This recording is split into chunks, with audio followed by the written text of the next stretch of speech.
اللہ اکبر نعرہ رسالت یا رسول اللہ یکتبہ نعرہ حیدری ایسے تو سلامتی علماء حق کا بلند تر صلوات اللہم صلی علی محمد أعوذ بالله من الشيطان الرجيم بسم الله الرحمن الرحيم الحمد لله رب العالمين بارئ الخلائق أجمعين الحمد لأهله والصلاة والسلام أهله الصلاة والسلام على سيد الأنبياء والمرسلين زلق المؤيد والرسول المسدد المصطفى الأمجد الحبيب الأحمد النبي الأمي المكي المدني السراج المنير الكوكب الدري صاحب البقاء والسكينة المدفون بقرب مدينة سيدنا ونبينا وشفيع ذنوبنا وطبيب قلوبنا وحبيب نفوسنا ومولانا أبي القاسم محمد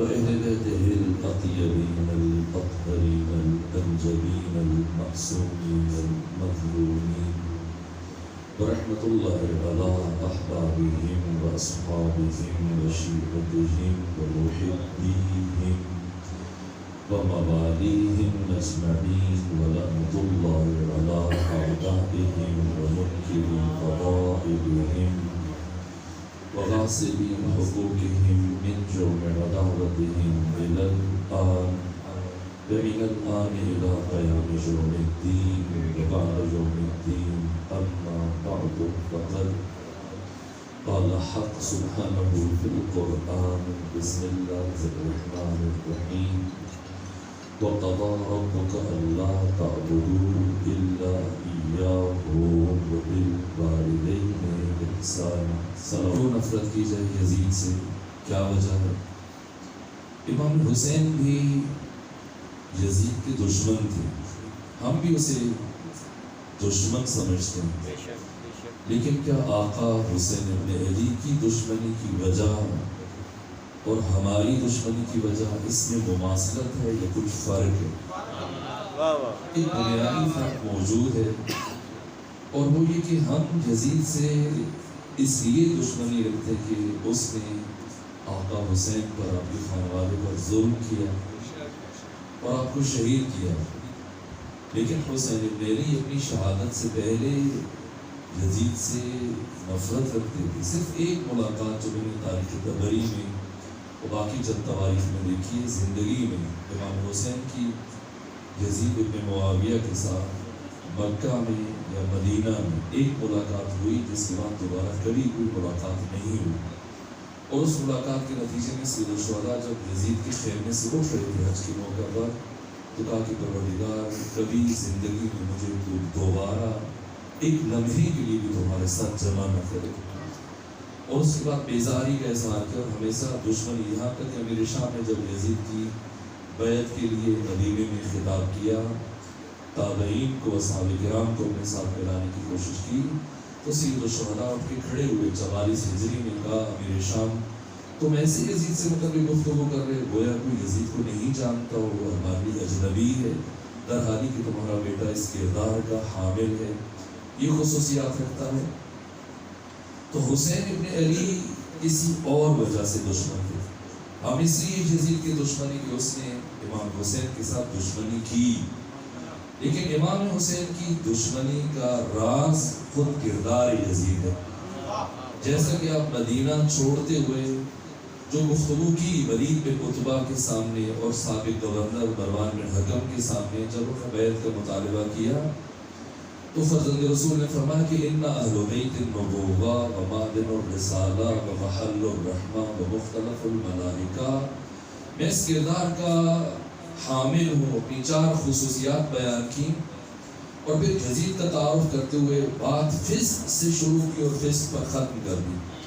وہ یزید و رجل فاسق شارب الخمر قاتل النفس المحترمہ مولن بالفسق، کہا کہ رجل فاسق ہے، اور آخری بات بھی یہ کہ وہ علناً فسق کا ارتکاب کرتا ہے۔ تو امام حسین کی یزید ابن معاویہ کے ساتھ دشمنی کی وجہ یزید کا یہ کردار ہے، اور یزید کی زندگی کا آغاز اور انجام جو حسین ابن علی مختصر لفظوں میں بیان فرمایا وہ یہ کہ اس کی زندگی کا شروع اور آخر، یزید کی زندگی فسق سے شروع ہو کر فسق پر ختم ہو جاتی ہے۔ تو اب سوال یہ کہ فاسق کسے کہتے ہیں؟ نہیں کہ جس پر غصہ آ جائے ہم فاسق کہتے ہیں۔ قرآن نے فاسق کسے کہا؟ قرآن حکیم نے جو فاسق کی تعریف اور وضاحت کی بیان کیا، الذین یقطعون ما امر اللہ بہ ان یوصل، کہ جس کو ملانے کا اللہ نے حکم دیا ہے، جو بھی اس پر کینچی چلائے اسے قطع کرے اور اس تعلق کو کمزور کرے، یہ قرآن مجید کی نگاہ میں فاسق ہے۔ آپ تو معبود کا تعلق، خدا اس کو بہت مضبوط دیکھنا چاہتے ہیں، نبی اور امت کا تعلق، امام اور امت کا تعلق، اسی طرح سے انسانی رشتوں میں اولاد اور والدین، شوہر اور بیوی، بہن اور بھائی، یہ جتنے بھی انسانی رشتے ہیں حق تعالیٰ نے مستحکم دیکھنا چاہتے ہیں۔ جو بھی ان رشتوں پر اثر انداز ہو قرآن مجید کی نگاہ میں فاسق ہے، اور اللہ کے ہاں کافر کی پھر کسی نہ کسی حد تک حرمت پائی جاتی ہے۔ فقہی اعتبار سے کافر کی غیبت کرنا جائز نہیں ہے، لیکن فقہی اعتبار سے فاسق کی غیبت کرنا جائز ہے۔ یہ بدترین گروہ خلائق ہے، اور فاسق کون ہے؟ جو انسانی رشتوں پر اثر انداز ہو۔ اور امام حسین کے قیام کا بڑا فلسفہ اور جنہوں نے اس نہضت کو آگے بڑھایا، جو اس تحریک اور اس موومنٹ کے بانی ثانی زہرا اور امام علی زین العابدین، انہوں نے اپنی زندگی میں ہمیشہ ان الہی اور انسانی رشتوں کو مضبوط کرنے کے لیے، یہاں تک کہ سید سجاد کی جو کتابیں ہمارے پاس، ایک صحیفہ سجادیہ ہے، دوسری رسالۃ الحقوق ہے، جس میں انسانی رشتوں کو امام سجاد نے جس طرح سے بیان کیا، ان 1400 سالوں میں اس کی نظیر اور مثال نہیں ملتی، کیونکہ ایک والد کی ایصال ثواب کی مجلس ہے اور مجلس ترحیم ہے، میں اسی نسبت سے فقط قرآن اور امام علی زین العابدین کے کلام کے تناظر میں مختصر طور پر، چونکہ گفتگو تاخیر سے شروع ہوئی، والدین کا مقام، ان کی عزت، ان کی حرمت، ان کی حقوق، ان کا شرف مختصر لفظوں بیان کرنے کی کوشش کروں گا۔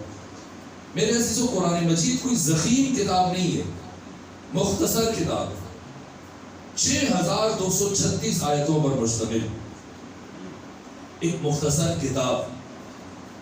ہمارے یہاں بہار کی 110 جلدیں ہیں، وسائل الشیعہ، تہذیب، استبصار، بلّہ جزر الفقیہ، اور چلے جائیے تاریخ میں، سیرت میں، حدیث، مختلف علوم میں، لیکن قرآن ایک مختصر کتاب ہے، اور قرآن حکیم نے جزیات کو بیان نہیں کیا، اصول بیان کیے، قانون بیان کیے، ضوابط بیان کی، بلکہ اس سے بڑھ کر قرآن حکیم نے جوامع الکلم کو بیان کیا، کہ جن سے پھر لاتعداد قوانین استنباط ہوتے اور استخراج ہوتے۔ اہم ترین موضوعات کو قرآن نے صرف ایک مرتبہ مختصر لفظوں بیان کیا، اور پلٹ کر ذکر نہیں کیا، آیت کے ایک ٹکڑے میں یا ایک حصے میں۔ اس کے باوجود چند ایک موضوعات ہماری زندگیوں میں ایسے ہیں جنہیں قرآن نے تکرار کے ساتھ بیان کیا اور کثرت سے بیان کیا، اور ان چند گنے چنے موضوعات میں سے ایک اہم موضوع والدین کا مقام، ان کی عزت اور ان کی حرمت اور ان کا شرف ہے۔ یہاں تک کہ والدین سے متعلق جو انبیاء کی دعائیں ہیں، ان کے علاوہ 14 مقامات پر پروردگار نے والدین سے متعلق گفتگو کی، اور 14 میں سے 4 مقامات وہ ہیں جہاں اللہ نے اپنی توحید کے اعلان کے فوراً بعد کسی اور بات کا ذکر نہیں کیا، والدین کا تذکرہ فرمایا، جن میں سے ایک عورت سورہ واقعہ بنی اسرائیل کی آیت نمبر 23 اور 24 ہے۔ صاحبان علم اور معرفت اور بصیرت تشریف فرمائیں، آپ ان آیات کے الفاظ دیکھیں، ان کا لب و لہجہ، آہنگ، اسلوب، آغاز و انجام، کیا تحدید آمیز اور فیصلہ کن لب و لہجہ اختیار کیا پروردگار نے۔ وَقَضَىٰ رَبُّكَ، تمہارے رب کا یہ حتمی فیصلہ ہے جس میں نظر ثانی کی گنجائش نہیں، اللہ تعبدو، کہ تم کسی کی عبادت نہ کرو، الا ایاہ، سوائے اس کے، اور فوراً کیا فرمایا، وَبِالْوَالِدَيْنِ احسان، اور والدین کے ساتھ احسان کرو. یہ احسان اردو زبان والا نہیں جسے ہم احسان استعمال کرتے ہیں. عربی میں احسان کی کچھ شرائط اور ارکان ہیں. پہلا رکن یہ ہے کہ احسان ہر نیکی کو نہیں کہا جاتا, صرف اس نیکی کو احسان کہا جائے گا جس میں یہ 4 رکن. اور پہلا رکن یہ ہے کہ اس کی انجام دہی کے لیے متکلم کو مخاطب سے کہنا نہ پڑے. اگر مجھے پیاس لگی ہے اور میں اس جوان سے کہوں کہ پانی پلا دو, اٹھ کے جائیں, زحمت کریں, پانی لے کے آ جائیں, یہ نیکی ہے, حسنہ ہے, احسان نہیں. احسان یہ ہے کہ اگر یہ میرے لہجے کی تھکن کو, لبوں کی خشکی کو محسوس کرتے ہوئے خود سے اٹھ کے جائیں اور جا کے پانی لے کے آ جائیں اور پیش کر دیں, یہ احسان ہے. ایسی نیکی جس کے لیے متکلم کو کہنا نہ پڑے. اور اس کا دوسرا رکن یہ ہے کہ اسے مباشرتاً, یعنی پہلی بات اللہ یہ فرما رہا ہے کہ زندگی میں والدین کو کبھی اپنی ضرورت زبان پر نہ لانی پڑے کہ میرے یہ کرو. اولاد ان سے بن کہے ان کی ضروریات کی طرف توجہ رکھے. اور دوسرا رکن کہ اسے مباشرتاً انجام دے, کسی کو وسیلہ اختیار نہ کرے. بالفرض اگر کسی کو احساس ہو کہ مجھے پیاس لگی, خود اٹھنے کے بجائے کسی اور سے کہ وہ جا کے پانی لے آئے, یہ بھی نیکی ہے, احسان نہیں. احسان وہ نیکی جسے وسیلے کے بغیر اپنے ہاتھ سے براہ راست انجام دے. اگر باپ تھکا ہے, انسان اپنے ملازم سے کہے کہ میرے باپ کے پاؤں دبا دو, تو یہ نیکی شمار ہوگی, احسان نہیں. احسان یہ کہ خود نہ اولاد کو وسیلہ بنائے نہ ملازم کو وسیلہ بنائے, خود اپنے ہاتھ سے عمل انجام دے. اور باقی ارکان اس میں انجام دہی میں سرعت دکھائے, سے کم سمجھے. وَبِالْوَالِدَيْنِ إِحْسَانًا اِمَّا يَبْلُغَنَّ عِنْدَكَ الْكِبَرَ, اگر تمہاری زندگی میں بوڑھے ہو جائیں, احدہما, دونوں میں سے ایک, او کلاہما, یا دونوں, فلا تقل لہما اف, خبردار انہیں زندگی میں کبھی اف نہ کہنا, ولا تنہرہما, اور کبھی انہیں نہ جھڑکنا. وقل لہما قولا کریما, ان کے ساتھ ہمیشہ نرمی سے گفتگو کرنا. واحفظ لہما جناح الذل من الرحمہ, اور اپنے دونوں شانے, اپنے دونوں کندھے ہمیشہ ان کے سامنے انتہائی ادب کے ساتھ جھکا کر رکھنا. اور جب جب ان کے چہروں پر نگاہ پڑے, خدا سے کیا مانگنا, وَقُلْ رَبِّ ارْحَمْهُمَا كَمَا رَبَّيَانِي صَغِيرًا, پروردگار تو ان دونوں پر اسی طرح سے رحمت نازل فرما جس طرح سے بچپنے میں ان دونوں نے میری پرورش کی, پروان چڑھایا, مجھے پالا. پہلا سوال جو باشعور ذہن میں اٹھتا ہے وہ یہ کہ اللہ نے والدین کی اطاعت کو کیوں واجب قرار دیا. تو جب یہی سوال امام چہارم سے پوچھا گیا تو آپ نے فرمایا کہ اللہ نے جن 2 وجوہات کی بنا پر اپنی بندگی بشر پر فرض کی ہے, اپنی پرستش اور عبادت, انہی 2 وجوہات کی بنا پر حق تعالیٰ نے والدین کی اطاعت کو اولاد پر لازم قرار دیا. جناب لاوی اللہ کی بارگاہ میں کہ جب جناب موسیٰ کو دور پہ جاتے تو اللہ موسیٰ کا نام لے کے گفتگو شروع نہ کرتا بلکہ یبن لاوی کہہ کے خطاب کرتا. پیغمبر بھی والدین کی مطیع اور فرمانبردار افراد کو اٹھ کر احترام کرتے تھے. اور امام سجاد فرماتے کہ جو شخص اپنے والدین کا نافرمانبردار ہے, جاؤ اور جا کر اسے علی زین العابدین کا پیغام پہنچاؤ کہ حسین ابن علی کا بیٹا تم سے یہ کہہ رہا تھا جتنی چاہے عبادت کر لو, جتنی چاہے دعائیں مانگ لو, اللہ کی بارگاہ میں نہ تمہاری کوئی عبادت قبول کی جائے گی نہ کوئی دعا مستجاب کی جائے گی. سبحان اللہ. اور متقیان فرماتے کہ اے ہمارے شیعوں, اتنا عمل لے کے آ جانا کہ جب قیامت کے دن معشور ہو تو انسانی شکل میں اٹھ سکو, انسانی شکل میں معشور ہو سکو, پھر تمہاری شفاعت جانے اور ہم محمد و آل محمد جانے. اور علی صلی اللہ علیہ وسلم فرماتے ہیں قیامت کے دن انسانوں کی اکثریت 9 جانوروں کی شکل میں اٹھے گی اور والدین کا نافرمانبردار قیامت کے دن گدھے کی شکل میں اٹھے گا. میرے عزیز جو بات بہت اہم ہے, انسانی رشتوں میں سے سرفہرست والدین. اللہ نے تمام تر خیر و برکت کو, تمام تر اچھائیوں کو والدین کے ساتھ, والدین کو مجرى فیض قرار دیا, زندگی میں بھی اور موت کے بعد بھی. ایک صحابی آیا پیغمبر کے پاس، کہا یا رسول اللہ میرے مالی حالات اچھے نہیں، جو بھی کاروبار شروع کرتا ہوں مجھے خسارہ ہوتا ہے، نقصان ہوتا ہے اور اب میں مقروض ہوں، آپ اللہ کے نبی ہیں، میرے حق میں دعا کیجیے۔ پیغمبر نے فرمایا میرے پاس کیوں آئے؟ کہ یا رسول اللہ اگر آپ کے پاس نہ ہو تو کس کے پاس؟ اپنے والدین کے پاس ہو، تو ان کا انتقال ہو چکا ہے۔ پیغمبر نے فرمایا اگر ان کا انتقال ہو گیا تو کیا ہوا؟ ان کی قبر پر جا کر فاتحہ پڑھو اور اللہ کے سامنے ان کی قبر کو وسیلہ بنا کے دعا مانگو، اللہ تمہارے والدین کی قبر کے وسیلے سے تمہاری مشکلوں کو آسان کر دے گا۔ والدین مجرے فیض ہیں۔ میرے سے جو گفتگو تاخیر سے شروع اسی میں کوشش کر رہا تھا کچھ باتیں کہنے میں کامیاب ہو جاؤں، سمیٹو گفتگو کو اور نتیجہ عرض کرو، اور اس کے پیچھے بیسیوں بلکہ سینکڑوں احادیث کا نچوڑ اور خلاصہ عرض کر رہا ہوں۔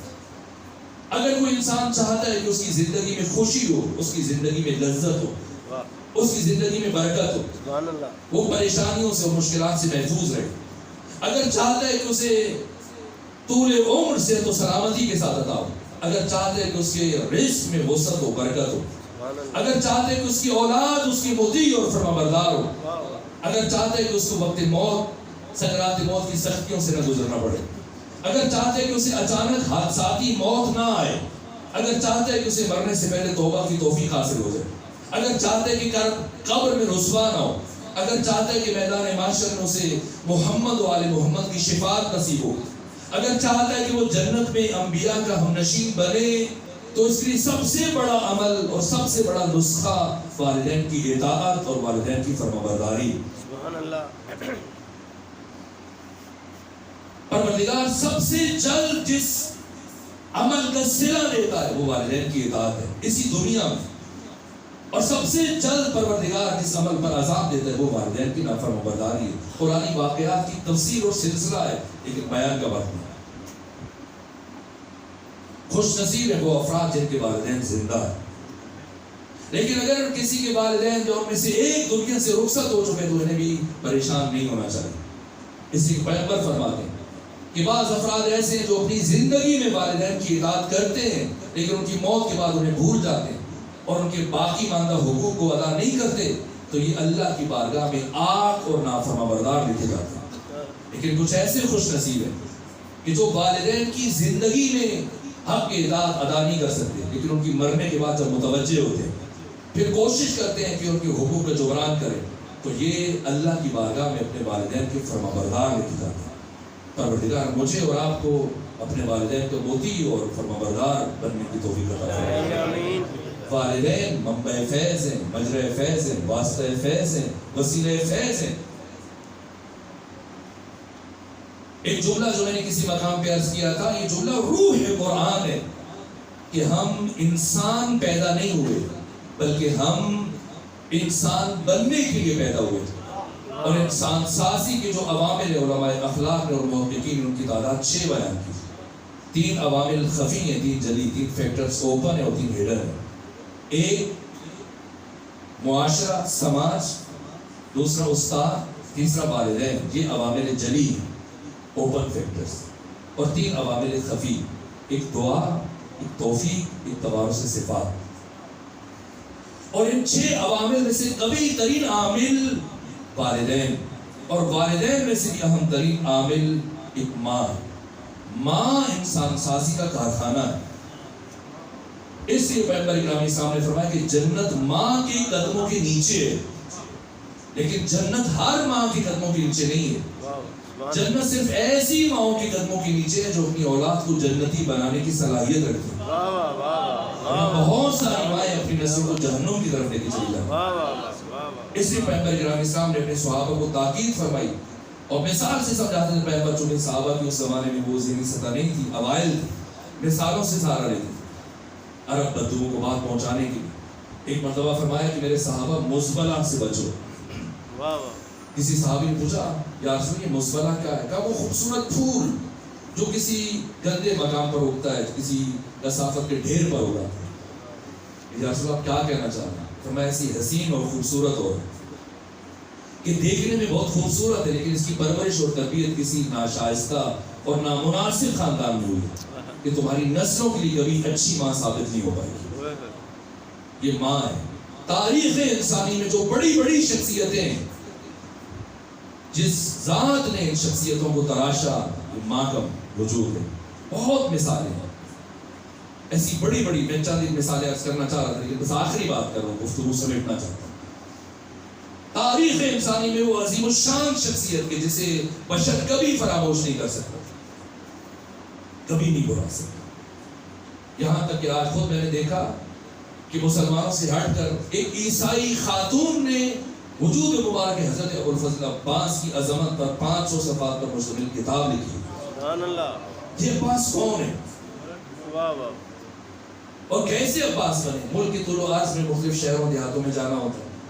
بہت سارے مقامات پر اہل تسنن نے اور ان کے گھروں پر حضرت ابو الفضل عباس کا علم لہرا. علامہ تقی جعفری نے اپنی خوبصورت کتاب ہے, اور اس موضوع میں جہاں تک مجھے علم ہے امام حسین کی شخصیت پر اس سے بڑی کتاب اب تک نہیں لکھی گئی. حسین ابن علی شہید فرہنگ پیشرو بشریت. اس میں بڑی خوبصورت ایک بات ہے, کہا کہ جناب آدم زمین پر تشریف لائے اور 1000 سال زندگی گزاری, اور 1000 سال گزارنے کے بعد جب ان کی وفات ہوئی تو ان کی وفات کے 6150 سال گزرنے کے بعد پیغمبر گرامی اسلام کی ولادت ہوئی. اس بیچ میں انبیاء آئے, پھر پیغمبر کی 63 سالہ حیات طیبہ, اور اس کے بعد یہ 1400 سال کا عرصہ. تقریباً 8500 سالہ انسانی تاریخ میں اب تک یہ انسان 21 تمدن گزار چکا ہے, 21 کلچر اور 21 ثقافتیں, 21 تہذیبیں. اور ہر انسانی تہذیب میں کچھ قدریں ویلیوز ہیں, لیکن ضروری نہیں ہے کہ اگر ایک تہذیب میں ایک شے کو, ایک قدر کو اہمیت حاصل ہو تو دوسری تہذیب بھی اس قدر کو اتنی ہی اہمیت دے. لیکن ان 8500 سالہ انسانی تاریخ میں دنیا کی 21 تہذیبوں میں ایک ویلیو اور قدر وہ ہے جسے ہر عصر میں ہر انسانی تہذیب نے سب سے زیادہ پسند کیا, اور اس قدر کا نام ہے وفا. اور اس کائنات میں وفا کی معراج کا نام ہے ابو الفضل عباس. اور وہ فرماتے ہیں کہ قیامت تک آنے والا انسان فخر کر سکتا ہے کہ میں اس زمین پر زندگی گزار رہا ہوں جس زمین پر کبھی ابو الفضل عباس جیسی مبارک ہستی کے قدم پڑ چکے. جہاں تک ہندو شاعر ہے, لیکن کیا کہا کہ ہے جہاں میں اس قدر مخمور غم عباس کا, اور نقش سجدہ بن گیا ہے ہر قدم عباس کا. اور بدعتیں کہہ کر مسلمان جب الگ ہو جائیں گے ہندو ہو کر ہم اٹھائیں گے علم عباس کا.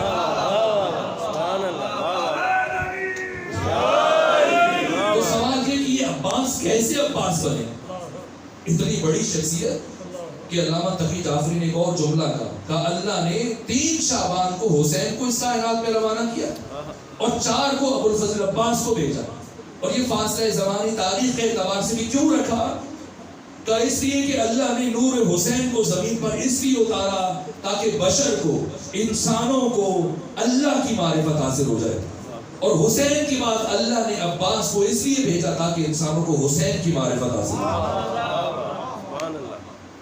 بظاہر چہارگاہ معصومین میں شامل نہیں ہے, لیکن آپ کے دامن پہ کسی کو ترک اولا کا دھبا بھی نظر نہیں آئے گا. یہ عظیم کردار ہے.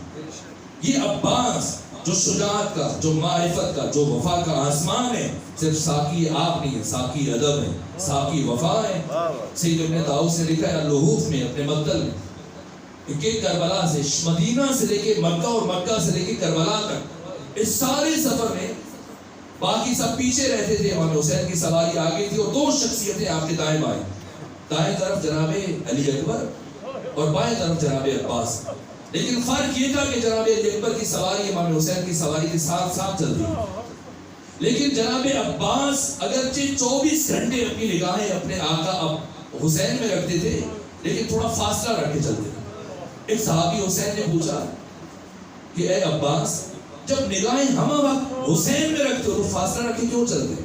کہا اس لیے کہ ادب اجازت نہیں دیتا کہ میرا قد اونچا ہے اور میرے آقا کا قد درمیانہ ہے, اگر ہم قریب چلیں گے مل کے چلوں گا تو میرا سر اونچا نظر آئے گا, اور عباس کو گوار نہیں ہے کہ اس کا سر اپنے سردار سے اونچا نظر آئے گا. یہ معرفت کا آسمان, یہ وفاؤں کا معراج کیسے عباس کا؟ اس لیے کہ علی کے بیٹے علی کو تو اور بھی بہت سارے بیٹے ہیں، امام حسن، امام حسین اور جناب عباس کے علاوہ شاید بہت سارے بیٹوں کے نام بھی ہمیں یاد نہ ہو، لیکن کون ہے جو عباس کو نہیں جانتا؟ تو عباس جیسی ذات کے لیے علی جیسا باپ ہونا کافی نہیں ہے، ام البنین جیسی ماں بھی ہونی چاہیے۔ اور یہ بات ہمیں سمجھانے کے لیے امیر المومنین نے اپنے بڑے بھائی عقیل کو بلایا، عقیل آپ ماہر علم انصاب عرب ہیں، جائیں ڈھونڈے کوئی ایسا شجاع خاندان جس سے ایسی خاتون میسر آئے کہ جو مجھے ایسا بیٹا دے سکے جو کربلا میں میرے بیٹے حسین کی فوج کا علمبردار بن سکے۔ جناب عقیل پہنچے قبیلہ بنی کلاب کے سردار جناب حزام کے پاس، بیٹھے اور جب اپنے آنے کی غایت بیان کی تو وہ دوبارہ اٹھ کے کھڑے ہو گئے۔ میں اتنا خوش نصیب کہ داماد مصطفیٰ میرا داماد بن سکے، مجھے قبول ہے۔ جناب عقیل نے کہا امیر المومنین کی طرف سے اشارت ہے کہ آپ کے علاوہ خود بیٹی سے بھی پوچھا جائے، اگر اس کی بھی رضایت شامل حال ہو تب عقد ہوگا۔ تو جناب حزام نے اپنی زوجہ کو بیٹی کے پاس، ان کا نام بھی فاطمہ تھا، بھیجا کہ امیر المومنین کی طرف سے خواستگاری کا پیغام آیا ہے، آپ کا کیا جواب ہے؟ تو کیا کہا کہ مجھے اور تو کچھ نہیں پتا، لیکن رات جب میں سو رہی تھی تو میں نے عالم خواب میں دیکھا کہ ایک انتہائی نورانی چہرے والی بیوی ہے، انہوں نے آگے بڑھ کر اپنا تعارف کروایا اور پھر میری پیشانی کا بوسہ دیا۔ انہوں نے کہا کہ میں تمہارے نبی کی بیٹی فاطمہ زہرا ہوں اور تمہیں مبارکباد پیش کرتی ہوں کہ عنقریب تو میرے بیٹے عباس کی ماں بنے گا۔ یہاں تک کہ وہ دن آیا جب عقد ہوا اور پھر جناب عباس کی ولادت ہوئی، بولے متقیان نے آپ کی کانوں میں آثار و اقامت کی، وہ ثانی زہرا آگے بڑھے اور آگے بڑھ کے کہا بابا کچھ لمحوں کے لیے بھیا عباس میرے ہاتھوں میں رکھ دیجیے۔ اٹھایا اور پھر کان میں کچھ کلمات کہے اور دوبارہ سے اپنے بابا کی گود میں رکھ دیا۔ بولے متقیہ نے پوچھا بیٹی زینب آپ نے اپنے بھیا عباس کے کان میں کیا کہا؟ کہا بابا میں اپنی ماں فاطمہ زہرا کی وصیت پر عمل کر رہی تھی، دنیا سے جاتی وہ بستر شہادت پر وقت آخر مجھے یہ وصیت کی تھی ماں نے کہ اے بیٹی زینب جب تمہارا بھائی عباس دنیا میں آئے تو اسے گود میں اٹھا کر اس کے کان میں میرا سلام کہنا کہ تمہیں ماں فاطمہ زہرا سلام کہنا۔ کتنا عجیب تعلق ہے جناب سیدہ زہرا کا جناب ابوالفضل عباس کا۔ میں نے روایتوں میں دیکھا کہ ایک دن امیر المومنین بیت الشرف میں داخل ہوئے اور سلام کیا ام البنین کو، لیکن ام البنین گھر کے سنگ میں اضطرابی کیفیت میں چل رہی تھی۔ بولے متقیہ نے پوچھا ام البنین کیا ہوا، کیوں مضطرب ہے؟ تو بہت وقت گزر گیا، عباس گھر سے باہر ہیں، ابھی تک واپس نہیں آئے۔ کہا عباس چھوٹے نہیں آ جائیں گے؟ کہا آقا میں حاضرین مدینہ سے ڈرتے، کوئی میرے عباس کو نقصان نہ پہنچا دے، اگر آپ کے لیے باعث زحمت نہ ہو تو آپ عباس کو تلاش کر کے لے آئیے۔ ام البنین کی خواہش کے احترام میں علی چلے، کہاں پہنچے؟ جنت البقیع، جہاں ایک قبر کے قریب جناب عباس کھڑے ہو کر گرجا کر رہے اور یہ کلمات کہہ رہے تھے۔ بولے متقیان قریب پہنچے، سنے عباس کیا بات کر رہے ہیں۔ جب قریب پہنچے تو یہ الفاظ سنے، عباس کہہ رہے تھے اے بیوی میں نے سنا ہے کسی شخص نے آپ کے دروازے کو آگ لگائی تھی۔